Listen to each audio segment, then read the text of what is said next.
कुछ वीडियोस सिर्फ़ और सिर्फ मैं अपने क्लाइंट्स को दिखाने के लिए या मेरे क्लाइंट्स इस वीडियो को देख लें, मैं इस वजह से बनाता हूँ। बेशक मैं अलग से उनके साथ शेयर करूँ ना करूँ वो बात अलग है, लेकिन देखो रीज़न मैं बताता हूँ क्या है कि माइक्रो कैप, अभी माइक्रो कैप वाली चीज़ पे आते हैं, छोड़ देते हैं कि मैं अपने क्लाइंट्स को क्यों दिखाना चाहता हूँ ये वीडियो, उस पर बाद में आएंगे, ठीक है। क्योंकि देखो यहाँ पे ना अब माइक्रो कैप के बारे में बात करेंगे और माइक्रो कैप क्या स्मॉल कैप को बीट कर रहा है, और माइक्रो कैप स्मॉल कैप से ज़्यादा सेफ है क्योंकि इंडेक्स फंड है, तो बहुत ज़्यादा उथल पुथल होनी चाहिए। तो इन सब चीज़ों के जवाब आपको इस वीडियो में मिलेंगे। हमारे पास अगर पोर्शन होना चाहिए तो आइडियल पोर्शन क्या बनता है अकॉर्डिंग टू बुक्स का मतलब ये है कि अगर मैं बुक्स के अकॉर्डिंग देखूं कि भाई कहाँ पे मतलब नॉर्मली हमें इस सिचुएशन में क्या करना चाहिए। मैंने एक प्रॉब्लम ढूंढी, एक फ़ंड ढूंढा मान लेते हैं, उस फंड की नेचर देखा, उस नेचर के अकॉर्डिंग हमारी किताबें क्या कहती हैं वो आंसर मैं आपको दे दूंगा। लेकिन इसका मतलब ये नहीं है कि ये एडवाइजरी है, मैं सिर्फ और सिर्फ आपको एजुकेशनल कंटेंट प्रोवाइड करा रहा हूँ। उस किताब में क्या लिखा है, किताब भी बता दूंगा कौन सी किताब में लिखा है, और इस फंड का नेचर क्या है ये मैंने कैसे डिसाइड किया, तो वो भी आप देख सकते हैं इस वीडियो के अंदर। और मुझे नहीं लगता कि इतना डिटेल में आपको कोई भी बताने वाला है, स्पेशली उन फंड्स के बारे में जो अभी उतना ज़्यादा फेमस नहीं है। रीज़न क्योंकि वीडियो सिर्फ उस चीज़ की बनाई जाती है जो फ़न फेमस हो गए आजकल सब। मतलब ऑब्वियस सी बात है, हमने भी बनाई है, इस वीक हम गोल्ड और सिल्वर पे थोड़ा सा वीडियोस बना रहे हैं, लेकिन ऐसे फंड्स के ऊपर वीडियो बनाना भी ज़रूरी है जहाँ कोई ना बना रहा हो, और मेरे हिसाब से आपको उसके लिए जानना बहुत ज़रूरी है, ठीक है। तो बिना टाइम वेस्ट करे वीडियो के अंदर चलते हैं। सबसे पहले सिर्फ और सिर्फ ना एक लास्ट क्वार्टर का देखेंगे, लास्ट क्वार्टर में क्या रिटर्न किसने दिए हैं, जिससे हमें ये पता लग जाएगा कि वॉलेटाइल कितना है ये फंड। ओके, यहाँ पे अगर मैं देखूँ बंधन स्मॉल कैप टॉप का फंड है, निपॉन, टाटा, तीनों टॉप के फंड हैं। अलग अलग इनका तरीका रहता है इन्वेस्ट करने का, लेकिन सब ने नेगेटिव रिटर्न्स दिए हैं। सबसे ज़्यादा दिए हैं ओके टाटा स्मॉल कैप ने, जिससे हमें सबसे कम एक्सपेक्टेड था, लेकिन कोई बात नहीं, 3.26। निपोन ने दिए 3.03। चलो बंधन काफ़ी ठीक रहा उसके कंपैरेटिवली निपोन और टाटा के, कि सिर्फ 1.5% तक गिरा। तो माइक्रो कैप हम बोल रहे थे कि क्या इंडेक्स होने के साथ साथ ये सेफ़ है, सेफ़ तो कहीं ना है ये मतलब अगर हम सिर्फ एक क्वार्टर की तरफ चाहें तो, और एक क्वार्टर बहुत गलत हो सकता है कंपैरिजन के लिए, तो हम लॉन्ग रन का भी कंपैरिजन करेंगे, लेकिन लॉन्ग रन का कितना ही कर लेंगे। कितनी एज है इसकी, आप एज देखो ना, 2 साल 3 महीने है ना, तो एज कम है, तो कंपैरिजन उतना ज़्यादा डिटेल में नहीं हो सकता, क्वार्टर बहुत ज़्यादा नहीं देखे जा सकते। तो अभी हम 6 मंथ 1 ईयर का भी देख लेंगे, लेकिन उससे पहले मैं आपको बोल रहा था ना कि मैं क्लाइंट्स का, क्योंकि ये एक ऐसी चीज़ है जो मैंने अपने क्लाइंट्स को बिल्कुल स्टार्टिंग में कई क्लाइंट्स को बाय करवा दी थी कि आप ले सकते हो, और अब मैं बोल रहा हूँ कि मैंने अपने क्लाइंट्स को बाय करवा दी थी, तो ऑब्वियस सी बात है कि ये फ़ंड हमें एटलीस्ट एक गुड क्वालिटी का मिलने वाला है वीडियो के अंदर, लेकिन कैसे वो देखना बहुत ज़रूरी है।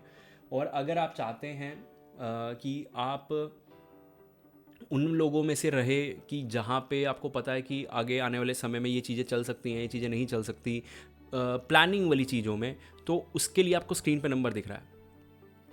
आपका पोर्टफोलियो हम मैनेज करेंगे, आपका म्यूचुअल फंड पोर्टफोलियोज़। और अगर आप उन लोगों में से हैं जिनको ट्रेंड के पीछे भागना पसंद है, तो शायद ये नंबर उतना काम ना है, क्योंकि अब बहुत लोग गोल्ड सिल्वर बाय कर रहे हैं जबकि हम सेल कर रहे हैं, तो ठीक है, अपना अपना सिचुएशन वाली बात हो जाती है कि कोई इस समय बाय करेगा, कोई सेल करेगा, कोई प्रॉफिट कमा रहा है और कोई ट्रेंड के पीछे भाग रहा है, तो उस चीज़ के बीच फ़र्क समझिए।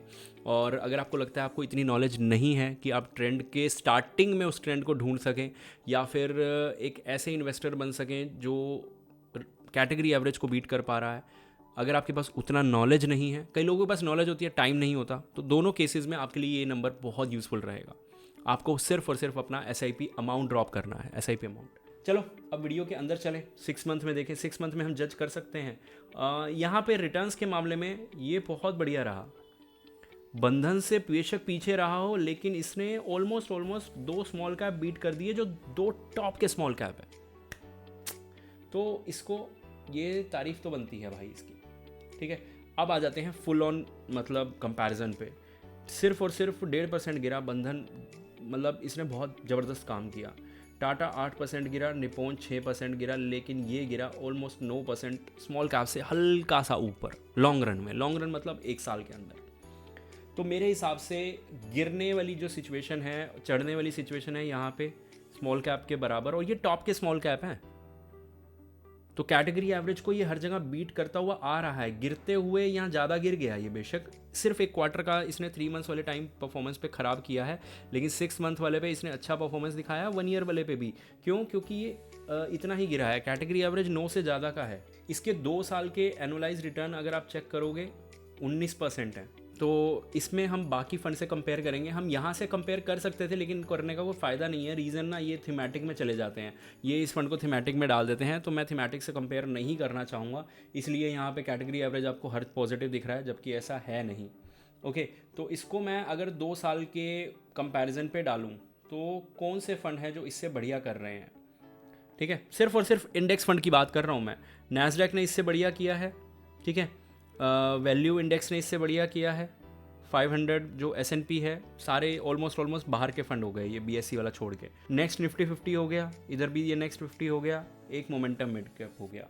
ये सब फंड मिला के इन्होंने काफ़ी अच्छा खासा किया है। इनको एक बार के लिए आप लेना चाहो ले सकते हो, कि स्मॉल कैप इंडेक्स हो गया, सभी इंडेक्स ने बेटर दिए हैं, और ये होता आया है हमेशा।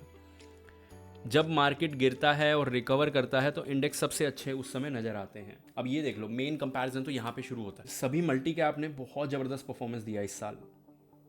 मल्टी कैप ये टॉप के मल्टी कैप रहे जिन्होंने 20% से ऊपर का परफॉर्मेंस दिया।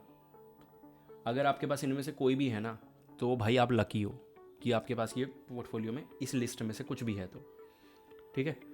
उसके बाद कोई स्मॉल कैप जो ज़बरदस्त रिटर्न्स दे गया हो, वो है बंधन, Invesco, Motilal, ITI, Mahindra, quant, LIC, एडलविस और bank of India small cap. लेकिन एक ध्यान रखना कि यहाँ पे देखो LIC वाला भी, चलो एक बार के लिए ऊपर मैं एक बार दोबारा चेक कर लेता हूँ एग्जैक्ट रिटर्न क्या थे माइक्रो कैप के, 19.87, ठीक है।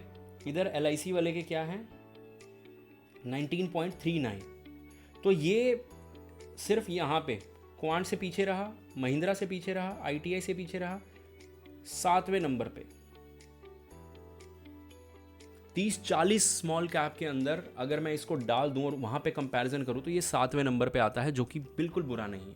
क्योंकि आप एक चीज़ देखो ना, 2 साल के चलो ये तो फिर से मल्टी कैप आ गए, और ये बाकी वो फंड आ गए कि चलो मिड कैप तो काफ़ी ज़्यादा मतलब डाउन परफॉर्म कर रहे थे। अगर मैं इसको मिड कैप में डालूँ तो ये 6 मिड कैप हैं जो बढ़िया परफॉर्म कर गए, और ये यहाँ पे भी 7वें नंबर पे आता, और लार्ज कैप से तो ज़्यादा आपको दे ही रहा है, लार्ज कैप में ये 3रे नंबर पे आ जाता।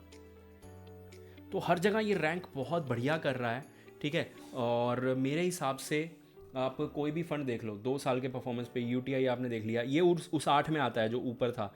कैनरा से ज़्यादा इसने रिटर्न दे दिए, एक्सिस स्मॉल कैप से ज़्यादा रिटर्न दे दिए, ठीक है। उसके बाद HSBC स्मॉल कैप, ये बहुत मतलब था, bank of India small cap से ज़्यादा। तो कुछ बड़े बड़े नामों को इसने लास्ट 2 सालों में बीट किया है।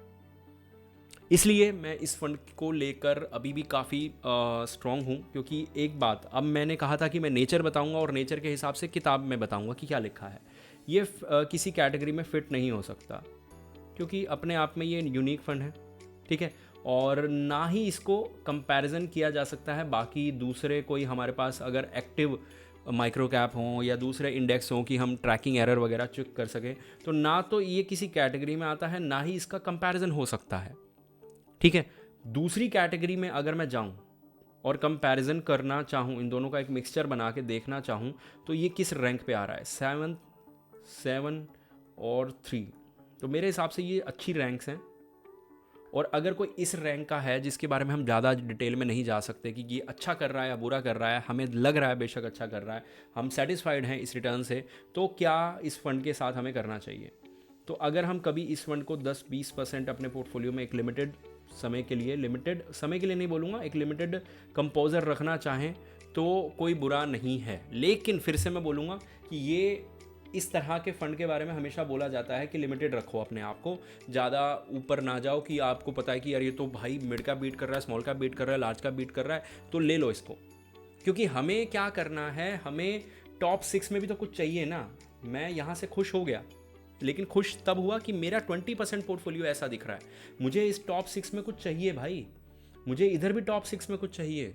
तो होपफुली आप समझ गए होंगे कि इस तरह के फंड्स का कंपोजर हमारे पास कम होना चाहिए, हर किताब में लिखा है। सबसे बड़ा द इंटेलिजेंट इन्वेस्टर में जब जब हम बात करते हैं कि किस तरह के स्टॉक का क्या क्या कंपोजर, क्या क्या एलोकेशन होना चाहिए, तो ये किताबें हमें बहुत अच्छे से बताती हैं। और भी काफ़ी चीज़ें हैं जो हमें पता लगती हैं। लेकिन 2 साल के टाइम फ्रेम पे जो दिख रहा है नंबर्स मैंने आपको बता दिए। बहुत अच्छा लग रहा है आपको, आपकी मर्जी। बहुत ख़राब लग रहा है, आपकी मर्जी। फिर मुझे मत बोलना कि सर आपने बाय करवा दिया या सेल करवा दिया। कंप्लीटली आपके ऊपर है कि ये फ़ंड आपको कैसा लगा। होपफुली आप समझ गए होंगे। मिलते हैं अगली वीडियो में।